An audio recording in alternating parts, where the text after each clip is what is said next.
مسلمانوں تمہیں کیا خبر، اللہ والوں نے اس اسلام کے بارے میں کیا قربانیاں دی ہیں، اللہ کے نبی کے ساتھ کیا عشق کیا ہے، اللہ کے نبی کے ساتھ کیا محبت کا اظہار کیا ہے۔ مجھے آج زید یاد آ رہے ہیں۔ کون زید ہے؟ زید بن حارثہ ہے رضی اللہ تعالی عنہ۔ پتے بھی کاٹے اللہ کے نبی کے پاس آ جاتے ہیں، اللہ کے نبی نے انہیں آزاد کر کے اپنا بولا بیٹا بنا لیا۔ پیچھے سے ان کے باپ اور چچا زید بن حارثہ کے باپ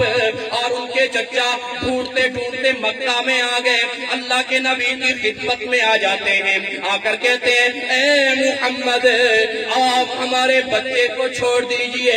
اس کی والدہ بڑی پریشان ہے، اس کے بھائی بڑے پریشان ہیں، اس کے عزیز و اقارب بڑے پریشان ہیں، گلی میں کھیلنے والے دوست اس کے بڑے پریشان ہیں۔ اللہ کے نبی نے فرمایا اے اللہ کے بندو، میں نے زید کو کب غلام بنا رکھا ہے، میں نے کب زید کو اپنا غلام بنا رکھا ہے، میں نے کب زید کو قید میں رکھا ہوا ہے، تم جاؤ زید کے پاس چلے جاؤ، اگر وہ تمہارے پاس آنے کے لیے تیار ہے تو میں محمد نہیں روکوں گا۔ حارثہ اتنا خوش ہوا زید بن حارثہ کا والد کہ واہ کتنی عظیم شخصیت ہیں، ہم تو بڑے بڑے لوگوں کے پاس جاتے ہیں، سختی سے پیش آتے ہیں، انہوں نے اتنی بڑی بہترین بات کر دی ہے کہ جاؤ بیٹے سے پوچھ لو، جانا چاہے تو لے جاؤ، میرا کوئی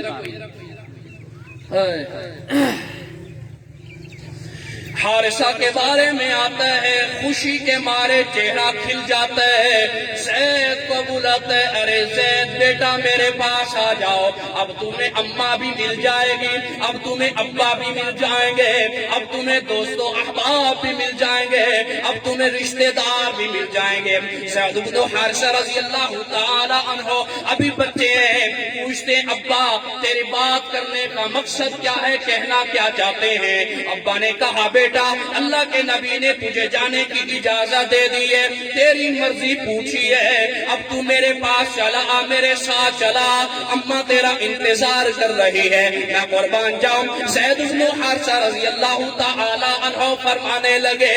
اللہ کے بندے میرے ابا میں کیسے اپنی اماں کے پاس جاؤں، کیسے اپنے بھائیوں کے پاس جاؤں، کیسے اپنے محلے والے کے پاس جاؤں، مجھے تو ساری محبتیں اللہ کے نبی کی طرف سے مل رہی ہے، میں اللہ کے نبی کا در چھوڑ کے کہیں نہیں جا سکتا، میں اللہ کے نبی کا دیدار چھوڑ کے اپنے اماں کے پاس بھی نہیں جا سکتا، میں سب کچھ چھوڑ کے اللہ کے نبی کے پاس رہنا پسند کروں گا۔